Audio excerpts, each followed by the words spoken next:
G'day and welcome to another episode of Ian Smissen's Photography. Today I'm at Warn Ponds campus of Deakin University in Geelong.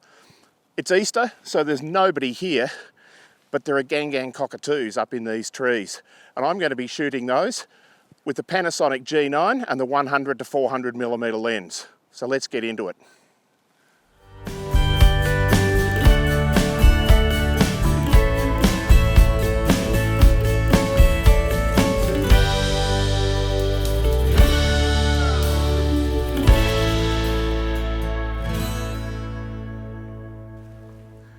So the big challenge here is that we're shooting at the birds high up in the tree, and that creates three problems.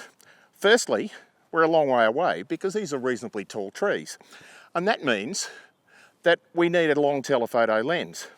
The second problem is that if we're close up to the tree, we're shooting almost straight up at the birds, and looking up their backsides is not particularly attractive. The long telephoto lens means that we can get back from the tree a fair distance away and still be able to get the birds filling the frame or close to it, which means that because we're further back, we're shooting at a shallower angle, and therefore we've got a better view of the birds. The third thing is that shooting up into the trees means that we're shooting with a bright sky in the background. And so we've got to be managing contrast really well. With regard to shooting with the sky in the background, the irony is that you're better off shooting when there's a bright blue sky than when there's a pale grey or a white high haze overcast. And that's because the blue is darker in tone than the white or pale grey, which means that you can overexpose so that you get detail in the shady areas without overexposing and blowing the highlights on the sky. If you try and do that on a white sky or a pale grey sky, you blow the highlights out, and nothing looks worse than just bright white patches in the background. Whereas pale blue patches look natural, that's what we see to the eye, and that's what we expect to see. And it's not just that horrible white, dark, contrasty thing that you get with the pale sky. The fourth challenge, which is shooting birds in trees feeding, is that they're never going to be right on the outside, particularly large birds like these cockatoos. They're never going to be right out on the ends of branches, so that you're always going to be shooting through foliage, through branches, and just trying to get a clear shot of them is a real challenge. So you can't always line yourself up with the sun in the right location, the background okay, because you're going to have branches and leaves and things in the way. So the best thing you can do is just micro shuffle, I call it. You get to a location, you think, all right, this is an okay view of the bird.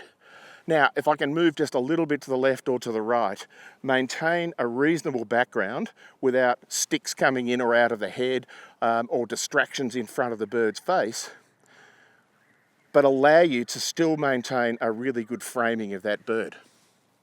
In addition to the challenge of framing the bird with all the clutter of branches and leaves around it, there's also the challenge of focusing on it. And one of the things that I really like about this Panasonic G9 camera is the pinpoint focus on it, where you can pick exactly the spot in the entire frame where you want the focus to be taken from. Now, this is particularly useful in video, where what I tend to do is that I switch to autofocus single. I'll frame how I want. I'll then put the pinpoint exactly where I want it, usually on the bird's eye. I will then focus using back button focus, and then switch to manual so that that focus doesn't change.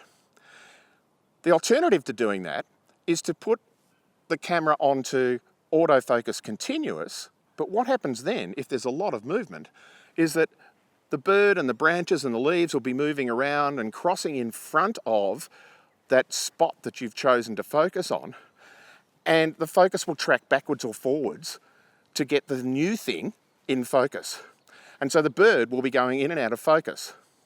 I'd rather have the branch and things moving around and be close to in focus and cope with the depth of field than try and cope with all of that clutter getting in the way and focusing on a branch or a leaf rather than on the bird.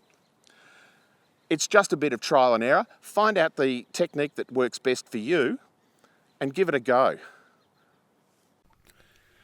So let's have a look at some cockatoos. When photographing or videoing animals, I look for two things. One, key characteristics of the species or group of animals, and two, trying to capture behaviour. Gang Gang cockatoos, like many bird species, have distinct differences between males and females. Adult males having bright red heads, and females lack the red head, but have a beautiful cream and orange coloured banding on the breast and belly. Cockatoos have large, strong bills, incredibly dexterous feet, and a hard, rough tongue that they use in combination to manipulate their food and to crack seed cones, or in the case of gang gangs, gum nuts, and in some species tear off bark looking for food. And if I slow down and zoom in, you can see just how clever these birds are at manipulating their food.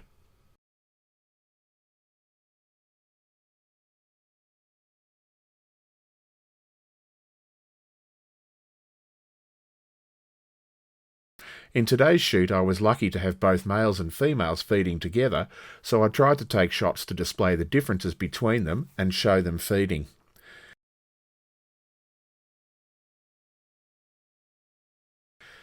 This species can also be identified by their creaky door or rusty hinge call. The only birds calling today were high up the top of an adjacent tree. Impossible to photograph, but I did capture some of this call.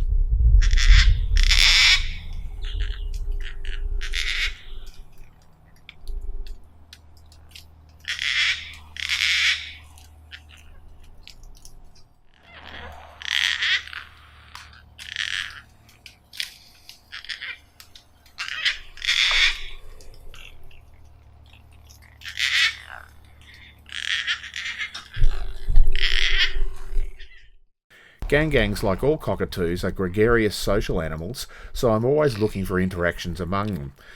Unfortunately, these two stopped what I can only describe as playing before I could switch to stills, but I was happy to get this brief video footage.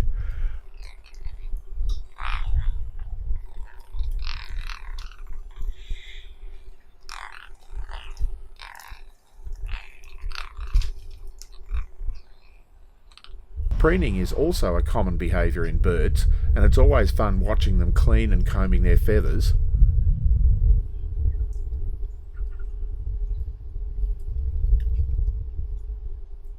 And often preening each other.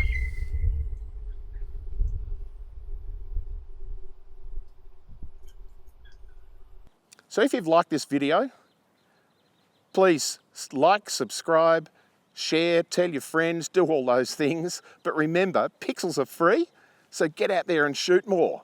Bye for now.